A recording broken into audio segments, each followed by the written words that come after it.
11 Things I Quit After Turning 60. A Journey Towards a More Fulfilling Life. As we journey through life, particularly after reaching significant milestones like the age of 60, it becomes increasingly clear that our time is precious, and how we choose to spend it can greatly influence our happiness, health, and overall well-being. For many, this period marks a time of reflection, reassessment, and intentional change.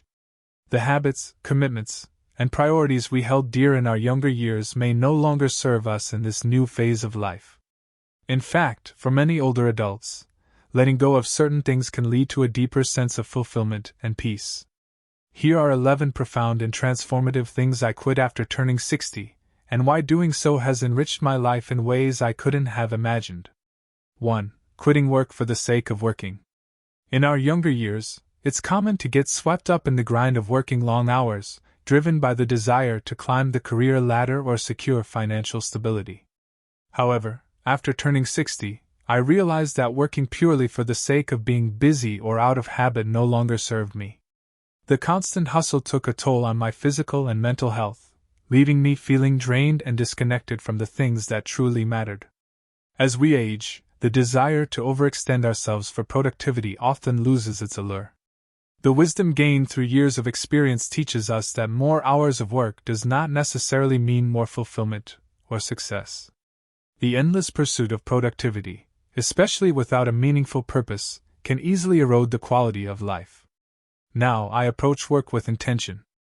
I ask myself, why am I working these extra hours? What purpose does it serve? If the work isn't contributing to a meaningful goal or passion, I choose to step back. Time spent simply enjoying life, pursuing hobbies, or spending quality moments with loved ones is far more valuable than endless hours behind a desk. This shift has brought a renewed sense of balance and fulfillment into my life. I no longer chase financial gain at the expense of personal well-being.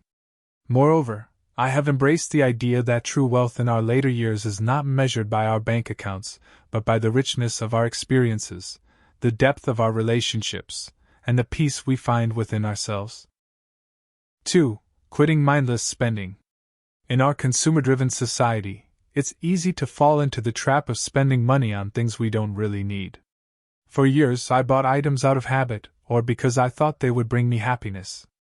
But as I've aged, I've realized that material possessions rarely offer lasting fulfillment. Mindless spending often stems from the desire to fill an emotional void or keep up with societal expectations. We buy things to make ourselves feel better, only to realize that the satisfaction is fleeting. Now, I spend mindfully. I only purchase things that truly add value to my life or bring me genuine joy, whether it's an experience that enriches my soul or a product that improves my quality of life. This shift has not only helped me save financially but has also made me more aware of what truly matters. 3. Quitting stressing over the small stuff. Life is too short to spend it worrying about things that ultimately don't matter. In my younger days, I would get worked up over minor inconveniences, traffic jams, disagreements with colleagues, or even something as trivial as a missed appointment. As I entered my 60s, I realized that many of the things I had once stressed over were insignificant in the grand scheme of life. I began to ask myself, will this matter a year from now? If the answer was no, I let it go. Worrying about things outside of my control only drained my energy and robbed me of the joy of the present moment. Now I've learned to let go. I focus on what I can control and accept what I cannot. This mindset shift has been liberating, allowing me to approach life's challenges with a calmer, more grounded perspective. 4. Quitting neglecting self-care. For much of my life, self-care felt like a luxury rather than a necessity. I prioritized work, family, and other responsibilities over my own well-being. I thought that by constantly giving to others, I was doing the right thing. But over time, I realized that neglecting my own needs left me feeling drained and unfulfilled. Turning 60 was a wake-up call. I began to understand that self-care is not selfish, it's essential. It's about nurturing my mind, body, and spirit so I can show up as my best self in all areas of life. I started by making small changes. First, I prioritized sleep. I created a bedtime routine that allowed me to wind down and get quality rest. Next, I focused on nutrition. I became more mindful of what I ate, choosing foods that fueled my body rather than drained it. Exercise also became a cornerstone of my routine, not as a chore, but as a way to celebrate what my body can do. Mental and emotional self-care were equally important. I discovered the power of meditation and mindfulness, which helped me stay present and reduce stress. Journaling became a way to process my thoughts and emotions, giving me clarity and perspective. Most importantly, I learned to set boundaries. I stopped overcommitting and started saying no to things that didn't serve me. This allowed me to create space for the things that truly bring me joy, spending time in nature, connecting with loved ones, and pursuing hobbies that light me up. By prioritizing self-care, I found a renewed sense of energy and purpose. I realized that when I take care of myself, I can give more fully to others. Self-care isn't about indulgence, it's about sustainability. It's about honoring myself and recognizing that I am worthy of care and attention. Self-care, for me, is now a non-negotiable part of life. It's a daily commitment to showing up for myself so that I can continue to show up for the people and things I love. 5. Quitting overcommitting to others. For many years, I had a tendency to overcommit to others. I said yes to invitations, events, and favors even when I didn't truly want to, driven by a fear of disappointing people or not meeting others' expectations. I constantly tried to be the reliable friend, family member, or colleague, always putting others' needs ahead of my own. While this was often motivated by good intentions, I eventually realized that it came at the cost of my own well-being. After turning 60, I learned the importance of saying no, something that had previously felt difficult for me. I realized that my time is precious, and that I have the right to choose how I spend it. Saying no doesn't mean being selfish or unkind, it simply means being mindful of where I direct my energy. The more I practiced saying no, the more empowered I felt. I began to recognize that I could prioritize my own needs without guilt. This shift allowed me to focus on the relationships and activities that truly matter to me. I stopped saying yes out of obligation, and instead, I began to commit to things and people who truly added value to my life. This change has had a profound impact on my sense of balance and happiness. By cutting out the commitments that didn't align with my values or bring me joy, I created more space for the things that did. I have more time to relax, reflect, and engage in activities that nourish my soul. I also realize that by setting healthy boundaries, I am able to show up more fully for the people I care about. I'm no longer stretched thin, constantly running on empty. I can be present and offer my time and energy in a way that is sustainable. Learning to say no was one of the most empowering shifts I made in my 60s. It has allowed me to reclaim my time, my energy, and ultimately my happiness. 6. Quitting maintaining unhealthy relationships. For much of my life, I believed in maintaining relationships simply out of habit or obligation. Whether they were with friends, colleagues, or even family members, I often held on to connections that no longer brought me joy or fulfillment. These relationships, while once meaningful, had become draining, and I realized I was keeping them alive because I felt obligated, not because they enriched my life. Turning 60 brought a shift in my perspective. I realized that life is too short to spend time and energy on relationships that no longer serve my well-being. I began to let go of people who were toxic, draining, or disrespectful, and I stopped tolerating connections that didn't nurture or uplift me. This process wasn't easy. Some of these relationships had lasted for years, and letting go meant acknowledging the emotional weight they carried. However, I understood that maintaining unhealthy relationships was like carrying unnecessary baggage on a long journey. It slowed me down, exhausted me, and kept me from moving forward. I made a conscious choice to focus on the people who truly added value to my life, those who offered love, support, respect, and understanding. I began to nurture the relationships that brought me joy, peace, and a sense of belonging. Letting go of unhealthy relationships has been freeing. It's allowed me to surround myself with people who genuinely care for me and uplift me. The energy I once invested in trying to maintain relationships out of obligation is now devoted to deeper, more meaningful connections. This shift has brought greater authenticity to my life. I no longer feel the need to please everyone or force myself to fit into relationships that aren't mutually beneficial. Instead, I am focused on cultivating bonds that are rooted in mutual respect, love, and shared values. Turning 60 taught me the importance of quality over quantity in relationships. By releasing the ones that no longer serve me, I've created space for those that bring me true fulfillment. 7. Quitting neglecting my physical and mental health. For much of my life, I prioritized work, family, and other responsibilities over my health. Like many people, I convinced myself that I would focus on my well-being later, when things slowed down or when I had more time. But turning 60 made me realize that later had arrived, and neglecting my health was no longer an option. The phrase, "health is wealth," may sound cliché, but it holds undeniable truth, especially as we age. Good health is the foundation of a fulfilling life.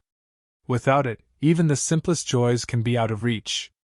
I had spent too many years focusing on everything except my own health, but now I understood that taking care of my physical and mental well-being was essential for truly enjoying life. I started by incorporating regular exercise into my routine. Something as simple as daily morning walks has become a ritual that keeps me physically active and mentally clear. Walking outdoors gives me the chance to connect with nature, clear my mind, and reflect on my life. It also combats the natural decline in muscle mass and mobility that comes with age. Beyond physical health, I realized the importance of mental well-being. I began to practice mindfulness, meditation, and gratitude regularly. These practices have become vital in managing stress, staying present, and appreciating the beauty of everyday life. By nurturing my mind as well as my body, I've been able to find greater peace and emotional balance. Prioritizing my health has given me the energy and vitality to live fully. I no longer feel drained or sluggish, and I've noticed a marked improvement in my mood, cognitive function, and overall quality of life. At 60, I learned that health isn't something to take for granted. It's a precious gift, and by taking care of it, I've opened the door to a vibrant, fulfilling life. This shift has been one of the most important changes I've made, and it's allowed me to fully embrace the opportunities that each new day brings. 8. Quitting procrastination on personal goals. As we grow older, time seems to slip by faster, and the goals and dreams we once had can feel like distant memories. For many years, I kept postponing personal projects or adventures, telling myself that I'd have more time later. But turning 60 was a wake-up call. I realized that waiting for the perfect moment could mean waiting forever, and that moment was now. I stopped procrastinating and began taking action on the things I'd always wanted to do. Whether it was learning a new skill, traveling to a new place, or finally finishing a long-forgotten project, I committed myself to making the most of the time I had left. I no longer allowed myself to be paralyzed by the thought of finding the perfect time or the perfect conditions. Instead, I embraced the idea that the best time to start is always now. This shift in mindset has been liberating. I've started setting small, achievable goals that bring me closer to the life I want to live. Each goal, whether it's trying something new or simply completing a task I've put off for years, brings a sense of accomplishment and fulfillment. What I've learned is that life doesn't wait, and neither should we. Time moves faster as we age, but that doesn't mean we can't still pursue our dreams and goals. In fact, there's something incredibly motivating about realizing that every day counts. By taking action now, I've reignited my passion for life.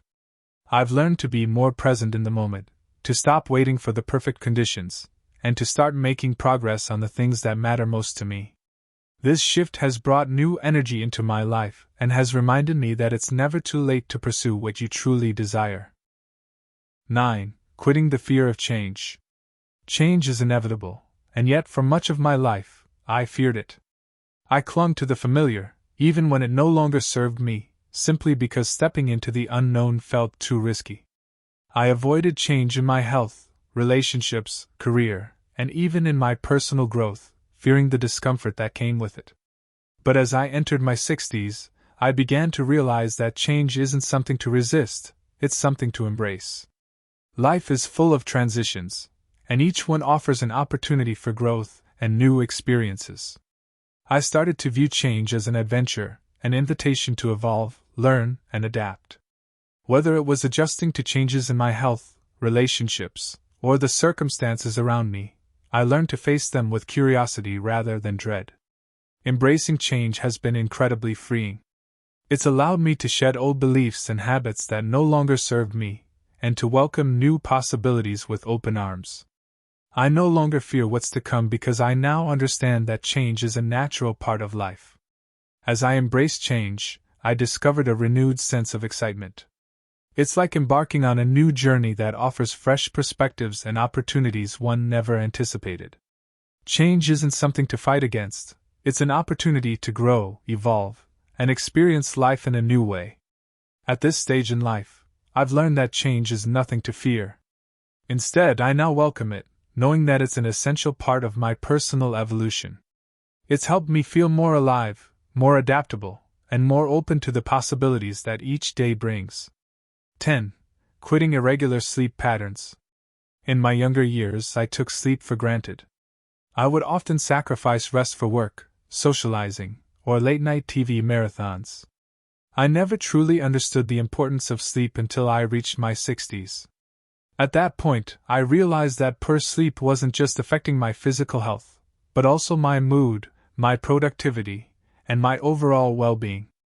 As we age, the importance of sleep becomes even more apparent.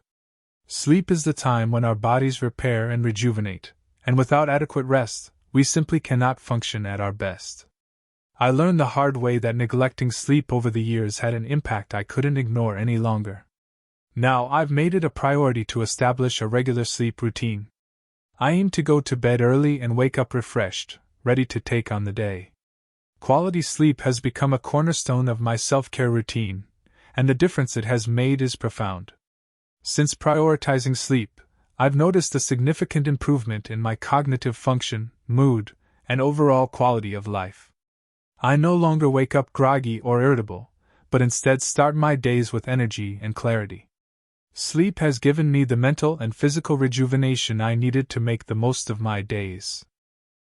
In addition to physical rest, I've also become more mindful of creating a peaceful environment that promotes relaxation. I avoid stimulants like caffeine or technology right before bed, and I practice relaxation techniques like deep breathing to wind down. This commitment to sleep has been a game changer. It's allowed me to feel more energized, more focused, and more engaged in life. I've learned that taking care of my sleep is as important as taking care of my physical health, and it's an investment in my overall well-being. 11. Quitting comparing myself to others. As I've aged, I've come to realize that comparison is the thief of joy. In my younger years, I frequently compared myself to others, whether it was in terms of career success, material possessions, or even physical appearance. This constant comparison led to feelings of inadequacy and dissatisfaction, as I measured my worth against others' achievements and standards. But after turning 60, something shifted.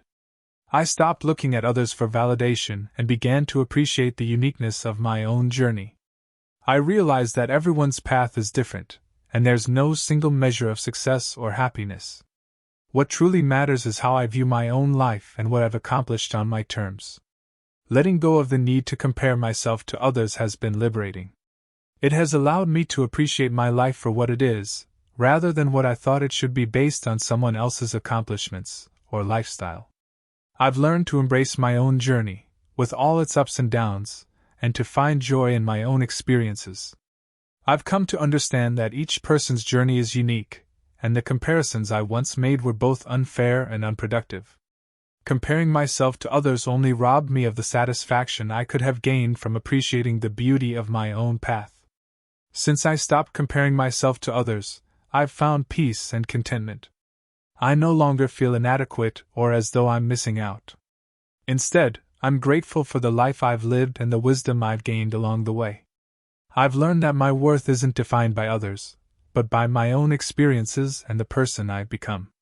This realization has brought me greater confidence and inner peace.